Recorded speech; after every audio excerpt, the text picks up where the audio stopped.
Complementação da União. Para os fundos cujo valor por aluno não alcance o valor mínimo por aluno ao ano, a União tem que complementar. A lei já fixa. No primeiro ano, isto é 2007, essa complementação vai ser de 2 bilhões, ou está sendo de 2 bilhões, reajustada pela inflação, né?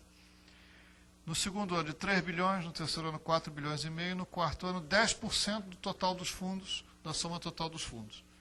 Como eu disse a vocês, se já tivesse vigorando esse ano esses 10%, né? Se o total estimado era de 46 bilhões, deveria ser 4,6 bilhões. Mas tem essa gradação, porque a União vai entrando aos poucos.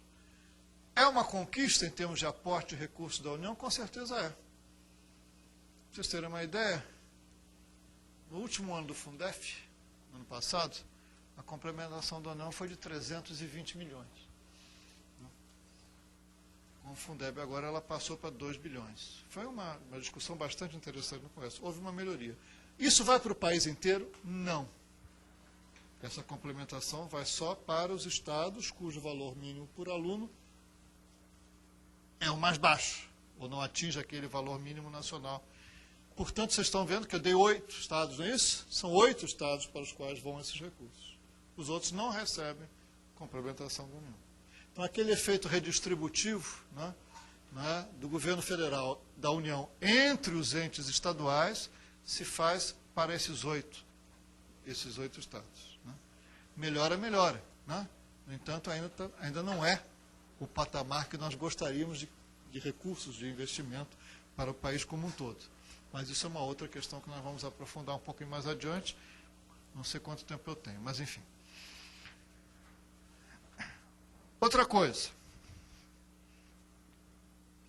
Desse valor, a União pode retirar 10% para distribuir através de programas por ela induzidos, mas somente para esses estados que têm direito à complementação.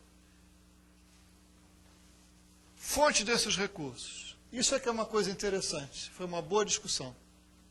Apenas 30% desses 2 bilhões, daqueles 3 bilhões, dos 4 bilhões, dos 10% aí, podem sair dos 18% mínimos que a União tem que aplicar de acordo com o artigo 212. Estão lembrados? Apenas 30%. Portanto, de 2 bilhões, apenas 600 milhões podem sair da fonte do artigo 212. Os outros têm que sair de outras fontes do orçamento da União. Isso é interessante, porque garante, né, um plus, né, garante uma aplicação a mais, né, Não se colocou todo o Fundeb dentro dos 18%, né, dentro dos 18% que a União tem que aplicar. Então, isso garante um esforço adicional de aplicação. Os valores serão... Também não se pode usar para isso a contribuição social do salário de educação, sobre o qual eu vou falar em seguida. A Cleusa mencionou aqui o programa Dinheiro Direto na Escola, né, o programa do livro didático, que são financiados com recursos e o entrar na complementação da União, que poderia dar um grave problema de financiamento dos programas nacionais. Né. Obviamente que se tem condições de botar, né, na hora de fazer a divisão do orçamento, vamos aproveitar todas as janelas, não é isso? Então foi-se fechando cada uma delas para que se garantisse pelo menos um valor adicional. Não pode haver retenção e, se não houver cumprimento, pode se caracterizar crime de responsabilidade.